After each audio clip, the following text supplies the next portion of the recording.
The notification lit up my phone screen at 9:47 p.m., and suddenly the air in my grandfather's living room felt too thin to breathe. My brother Tyler's Instagram post loaded slowly, each pixel revealing another layer of betrayal. White sand beach, crystal blue water. My entire family raising champagne flutes toward the camera. My parents, Tyler, my aunts and uncles, cousins I'd grown up with. Everyone. Everyone except me. My fingers went numb around my phone. 2 hours ago, I'd been racing through Atlanta traffic, my heart in my throat, thinking my grandfather had fallen and hurt himself badly. My mom's voice on the phone had been shaky, desperate. "We need you here, Morgan. It's serious." I'd canceled my flight to Chicago, blown off the biggest client pitch of my career, and driven straight to his house in Buckhead with my stomach twisted in knots. But my grandfather was fine, sitting in his leather armchair with the newspaper and his coffee, confused about why I'd shown up unannounced. "She asked me to lie," he'd told me, his voice heavy with something that sounded like shame. "Said it would keep things peaceful if you stayed behind. I told her no, I wouldn't do that to you." Now I stared at Tyler's caption. "Nothing beats family time in paradise." The timestamp showed it was posted 3 hours ago. While I was driving to save my grandfather from an injury that never happened, they were already on the beach. My name is Morgan, I'm 34, and I'm a financial planner. This is the story of how I stopped being invisible. I'd grown up in Atlanta in a family that looked perfect from the outside. Big house in Brookhaven, luxury cars in the driveway, a chain of boutique hotels that made everyone think we were living some kind of dream.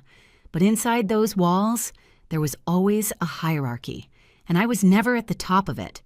My younger brother Tyler got everything handed to him. Private schools I never got to attend, a Range Rover for his 18th birthday while I drove a 10-year-old Honda, a penthouse apartment downtown that he barely used because he was too busy traveling on my parents' dime. Meanwhile, I worked 2 jobs through Georgia State, graduated with honors in finance, and built my career from scratch. Every late night, every closed deal, every accomplishment. I thought if I just proved myself enough, they'd finally see me as worthy. The only person who ever really did see me was my grandfather. He'd built our family's wealth as an investment banker, made smart real estate moves long before I was born, and set up a trust fund worth $5 million to be split equally between Tyler and me when we came of age. He was the one who showed up to my college graduation when my parents were too busy. He was the one who called to congratulate me on every promotion. He was fair, kind, and the only one who didn't play favorites. But sitting on his couch now, watching that Instagram post, I realized my parents had been playing a different game entirely. "Hadley," my grandfather said quietly, using the name only he still called me. He was the only one who remembered I'd gone by my middle name as a kid, before I started using Morgan professionally. "There's something you need to know." My heart was still pounding from the Instagram post, but something in his voice made everything else go quiet. He stood up slowly and walked to his desk, pulling out a thick manila folder that looked like it had been handled many times. When he handed it to me, his hands were shaking. "I've been tracking this for months," he said. "I kept hoping I was wrong." I opened the folder, and the first page made my vision tunnel. Bank statements, trust fund reports, legal documents. Page after page of transactions that didn't make sense until suddenly they did, and then everything made too much sense. My parents had been stealing from me for years. The trust fund was supposed to be split equally, $2.5 million each, but the statements showed massive withdrawals over the past decade, all funneled to Tyler. $150,000 for his private high school tuition, $85,000 for his first car, $100,000 for that penthouse deposit, another $200,000 for his startup idea that never went anywhere. The numbers kept going, transaction after transaction, draining my future to fund his life. "They took almost all of it," my grandfather said, his voice tight with anger. "Your share is down to about $300,000. His is still fully funded plus everything they transferred from yours." I couldn't breathe. All those years I'd been working late nights, saving every penny, eating ramen in my tiny apartment while building my career. Tyler had been living off my money that was supposed to give me security, options, freedom. They'd handed him my entire future like it was nothing. "There's more," my grandfather said, and I didn't think I could take more, but he kept going. "They're planning to give the hotel chain to Tyler. Your dad's finalizing the paperwork right now. That's why they're in the Bahamas, meeting with lawyers down there to make it official." The Harris Hotels, our family's business, the empire my grandfather had built. I dreamed about working there, maybe running it someday, contributing to the legacy. They're cutting me out completely? "I gave your dad control years ago," my grandfather said, and I'd never heard him sound so defeated. "I thought he'd be fair to both of you. I was wrong." The room felt like it was spinning. Every sacrifice I'd made, every time I'd swallowed my hurt and tried harder to earn their approval. They'd been planning to erase me all along, not just from the business, but from the family fortune entirely. They were going to give everything to Tyler and leave me with scraps. My phone buzzed again, another Instagram notification. My mom had commented on Tyler's post with a string of heart emojis and "my beautiful family." I stared at those words until they blurred. My grandfather's hand found mine. "You don't have to let this happen, Morgan. You're stronger than they think." Something shifted in my chest, not just anger. That was there, burning hot and sharp, but something colder, clearer. For years, I'd been trying to earn a place in a family that had already decided I didn't deserve one. But they'd made a mistake. They'd underestimated me. I pulled out my phone and started making calls. The first was to my Aunt Rebecca, my dad's younger sister who'd walked away from the family business a decade ago. She was a corporate attorney in downtown Atlanta, the kind of lawyer who didn't lose cases, and she'd always told me if I ever needed help, she was there. She picked up on the second ring. "Morgan, it's late. What's wrong?" "Everything," I said. "Can you come to Grandpa's house?" 40 minutes later, she pulled into the driveway and hurried inside. She sat down at the dining room table, reading through the folder with the kind of focused intensity that made me understand why she was so good at her job. She flipped pages, made notes, her jaw getting tighter with every document. "This is fraud," she finally said, looking up at me. "Clear, prosecutable fraud. They've been embezzling from your trust fund for years, and if they're moving money to offshore accounts and meeting with lawyers in the Bahamas, they're not just stealing, they're preparing to disappear with what's left." My stomach dropped. "Disappear?" "It's a pattern," Rebecca said, tapping the statements. "See these transfers? They're moving money out of the business accounts too, not just your trust. Small amounts over time, but it adds up. I'd bet anything they're setting up somewhere in the Caribbean, planning to retire with clean hands and leave the hotels to Tyler to run into the ground while they live off what they've hidden." My grandfather sat down heavily. "I built that business from nothing."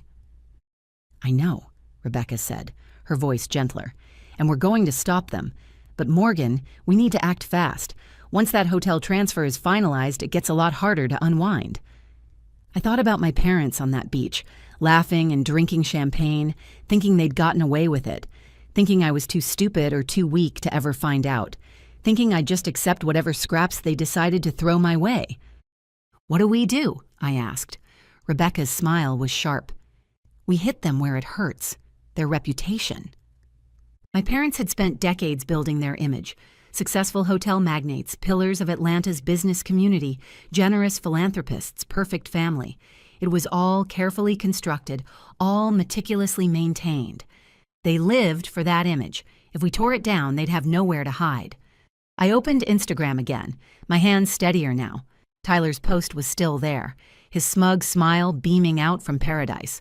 I clicked to create my own post, my fingers moving before I could second-guess myself.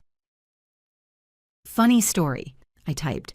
"My parents told me my grandfather had a serious fall tonight, so I'd cancel my work trip. Turns out he's perfectly fine. They just didn't want me on the family vacation. Even funnier, they've been stealing from my $5 million trust fund for years to fund my brother's lifestyle, and they're planning to give him our family's hotel chain while cutting me out entirely. They thought I'd never find out." I attached a screenshot of Tyler's post and hit share. For about 30 seconds, nothing happened. Then my phone started exploding. Notifications flooded in, likes, comments, shares, friends from college, business contacts, distant cousins, even some of my parents' acquaintances. The questions came fast, and "Is this real? What's going on with Harris Hotels? Oh my God, Morgan, are you okay? The truth was spreading, and there was no way to stop it. My phone rang. Tyler's name flashed on the screen. I let it ring twice before answering, putting it on speaker so Rebecca and my grandfather could hear. "What the hell are you doing?" Tyler hissed, his voice low like he was hiding in a bathroom. "Take that post down. You're making Mom and Dad look terrible." Terrible? I kept my voice calm. "They lied about Grandpa being hurt, Tyler. They stole my trust fund. They're giving you everything while cutting me out. But sure, I'm the problem here." "It's not like that." "Then what's it like? Explain to me how taking $2 million from my account to fund your life is anything other than theft." Silence. Then, "You don't understand. It's complicated. They were going to pay it back." "When? After they transferred the hotels to you and retired to their offshore accounts?" More silence. I could hear voices in the background, my parents probably, demanding to know what was happening. "You need to delete that post," Tyler said, his voice harder now. "You're embarrassing the family." "I'm not the one who should be embarrassed," I said, and ended the call. Next was my mom. Her voice was ice cold when she answered. "Morgan, delete that post right now. You're humiliating us." "You humiliated yourself," I said. "You faked a medical emergency, stole my inheritance, and planned to cut me out of everything Grandpa built. I'm just telling the truth." "We did what was best for the family," she snapped. "Tyler was ready for that responsibility. You were always so focused on your little career." "My little career that I built because you gave Tyler all my money?" "Don't be dramatic. We were managing the trust appropriately." "You were stealing. There's documentation, bank records, and my attorney aunt is sitting right here looking at all of it." I heard her sharp intake of breath. "Rebecca?" "Hi, Sarah," Rebecca said, her voice pleasant. "We should talk about the fraud charges and the embezzlement from the business accounts and the offshore transfers. Want to do this now or wait for the federal investigators?" The line went dead. I stayed at my grandfather's house that night, too wired to sleep, watching my phone light up with messages and notifications. Rebecca worked through the early morning hours, building the case, pulling together documentation. By the time the sun came up, the fallout was everywhere. My Instagram post had been shared hundreds of times. Local business reporters were calling, asking about Harris Hotels' finances. Employees started coming forward with their own stories: unpaid wages, corner cutting, shady accounting practices. My grandfather made calls to his old colleagues, and investors started quietly backing away from any Harris Hotels projects. Rebecca filed an emergency injunction to freeze the hotel transfer, citing fraud and misrepresentation. Over the next few days, she worked with forensic accountants who traced the full scope of my parents' theft. The offshore accounts, the hidden transfers, all of it. She also sent documentation to the FBI's Financial Crimes Division and the IRS. If my parents thought they could just wait this out, they were wrong. The legal paperwork showed the hotel transfer wasn't quite final. They'd needed one more signature, one more meeting. We'd caught it just in time. But the trust fund theft was clear, documented, undeniable, and my grandfather had one more card to play. He called me into his study 3 days after that first night and handed me a document I'd never seen before. "This is the original contract I signed with your father when I transferred control of Harris Hotels," he said. "Read Clause 17. I scanned down to the section he indicated, and my heart started racing. The clause stated that if any dishonesty, misconduct, or breach of fiduciary duty was proven, control of the company could be immediately revoked and returned to the original owner. My grandfather. "This is it," I whispered. "This is how we stop them." "This is how we take it all back," my grandfather corrected. "I'm too old to run hotels, Morgan, but you're not." The next morning, I walked into Harris Hotel's downtown headquarters for the first time in my life. My parents had returned from the Bahamas overnight, their vacation cut short by the scandal. I knew they'd be here, trying to control the damage, probably destroying evidence. I pushed open the door to my dad's corner office without knocking. He and my mom were there, frantically feeding papers into a shredder. They froze when they saw me, my dad's face going red. "You don't belong here," he said, his voice sharp. I held up the contract, the one with Clause 17 highlighted. Actually, according to this, you're the one who doesn't belong here anymore. My dad's eyes narrowed, but I saw fear flicker across his face. He snatched the document from my hand, scanning it quickly, his expression darkening with every line. This is ancient history, he said, but his voice shook. That clause is meaningless. Is it? I pulled out my phone and showed him a screenshot of his offshore account transfers that Rebecca's forensic team had uncovered. Because fraud seems like a pretty clear breach of fiduciary duty to me. My mom grabbed the edge of the desk. Morgan, sweetheart, let's talk about this. There's been a misunderstanding. Where was the talking when you were taking my trust fund? When you lied about Grandpa being hurt? When you planned to give Tyler everything? The office door opened. Tyler rushed in, his face flushed. This is insane. You're destroying everything because you're jealous. Jealous? I turned to face him. You lived off my money for a decade, Tyler. You drove cars I paid for, lived in an apartment I funded, started businesses with my inheritance, and you never even questioned where it came from. I didn't know. You didn't want to know. There's a difference. The door opened again, and this time it was Rebecca, my grandfather, and two people in dark suits. FBI agents. Mr. and Mrs. Harris, the female agent said, her voice professional and flat. We have a warrant for your arrest on charges of fraud, embezzlement, and wire fraud related to the misappropriation of trust fund assets. My mom's face went white. This is ridiculous. We're pillars of this community. You're criminals, the agent said simply. You have the right to remain silent. I watched as they handcuffed my parents, as my dad's face turned from red to purple, as my mom started crying. Real tears this time, not the fake ones she'd used to manipulate me for years. Tyler stood frozen, watching his perfect life collapse. As they were led out, my dad looked back at me. You're making a mistake, he said. Family is supposed to stick together. You should have remembered that, I said, before you stole from yours. The aftermath took months to settle. The court case was comprehensive. Rebecca presented every piece of evidence we had, every stolen dollar, every forged signature, every lie. The forensic investigation revealed that my parents had transferred over $3 million to offshore accounts in the Cayman Islands, money they'd planned to live off after retiring. The court ordered those accounts frozen and the money returned to the trust and business accounts. The judge ruled that the hotel transfer was fraudulent and void.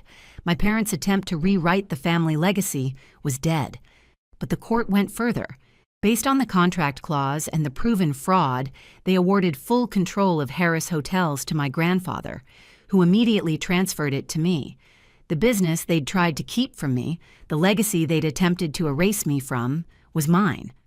My parents faced federal charges. My dad got 6 years, my mom got 4. The appeals they filed were denied within 3 months. Tyler, who'd benefited from their fraud but hadn't actively participated in it, avoided prison but was left with nothing. The trust fund money he'd spent was gone, his access to family wealth cut off, his cushy life over. The Range Rover and penthouse, both technically bought with stolen money, were repossessed and sold with the proceeds going back into my trust fund. He sent me a text a few weeks after the sentencing. I'm sorry, I should have known something was wrong. Can we talk? I read it twice, then deleted it. Some betrayals cut too deep to heal, and I was done carrying the weight of his willful ignorance. Over the next year, he tried calling twice more, both times leaving voicemails asking to meet. I never responded. As far as I'm concerned, Tyler made his choice when he chose not to question his privilege. That chapter of my life is permanently closed. Taking over Harris Hotels wasn't easy. My dad had left a mess, shady contracts, unpaid vendors, a toxic workplace culture where fear kept people quiet. I spent the first month just talking to employees, hearing their stories, learning about all the small cruelties that had happened while my parents prioritized image over integrity. I started making changes, paid back wages in full, set up a scholarship fund for employees' children, brought in an independent auditor to clean up the books, implemented transparent accounting practices. Slowly, carefully, I rebuilt not just the business, but its reputation. Rebecca stayed on as our general counsel, helping me navigate the legal complexities and making sure everything I did was airtight. Having her there meant everything. She was the family I actually wanted. One evening, 6 months after taking over, I asked my grandfather to meet me at our flagship hotel. We took the elevator up to the rooftop terrace, and I led him out onto the deck where the Atlanta skyline sparkled below us, lights reflecting off glass towers. He had a glass of bourbon, I had coffee, and we watched the sun set over the city. "You know what I'm proudest of?" he said quietly. "What?" "That you didn't become like them. You had every reason to be bitter, to be cruel, to use your power to hurt people the way they hurt you. But you didn't." I thought about that.